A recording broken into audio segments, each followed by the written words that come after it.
Agora, é impressionante essas manobras no Paraná, na TRF4 aqui, é impressionante. Impressionante. Agora, uma coisa que chamou atenção, eu lembro no auge da Lava Jato, eu conversando com um ministro do Supremo, um cara de bons princípios, ele falava, olha, o Sérgio Moro faz tudo direitinho, não tem como, é só quando chegar. De repente, quando nós fizemos o documentário sobre o Sérgio Moro, o Supremo já tinha julgado aí uns 3 casos de abuso, ele era conhecido já. Em exceção de suspeição, o ministro Celso de Mello, uma ocasião, eu lembro, que fez um voto bem contundente no caso. Então, foi o clamor da mídia que levou a essa maluquice aí, né? Foi. A maior responsabilidade, né? O Sérgio Moro é um peão no tabuleiro, como outros agentes políticos foram peões no tabuleiro. Ele não é o homem por trás da cena, ele não é o articulador maior, a pessoa que detém o domínio de tudo que aconteceu no Brasil. Isso, né, é uma redução da complexidade dos fatos. Existe uma conjugação.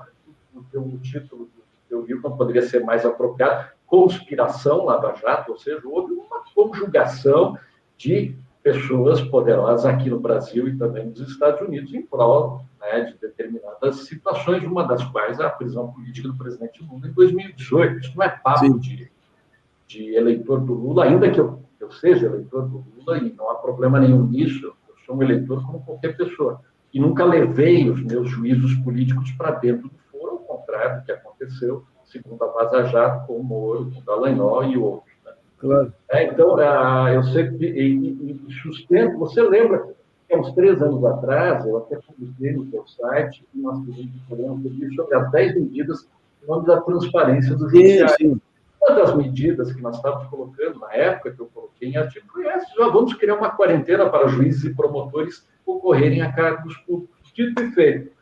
Né? Não só o Sérgio Moro pulou da cadeira de juiz que condenou e prendeu Lula para a cadeira de ministro da Justiça 2 meses depois, praticamente, das eleições, como também o Dallagnol acabou sendo eleito aqui pelo Paraná, né, como deputado federal.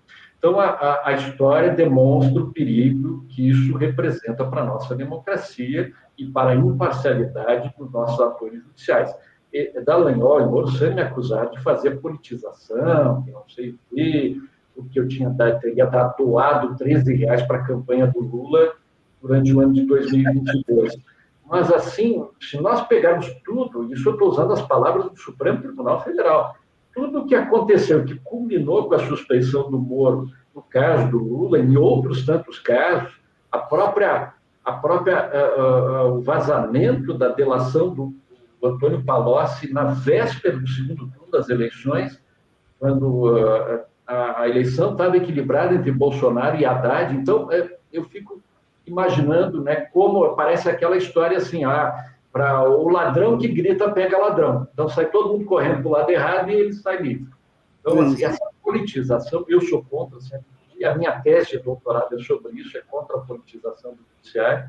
Foi publicada ainda em 2004, na Universidade Federal de Santa Catarina. Eu tenho lutado contra isso a minha vida acadêmica inteira, mas, infelizmente, os episódios demonstraram que eles ganharam.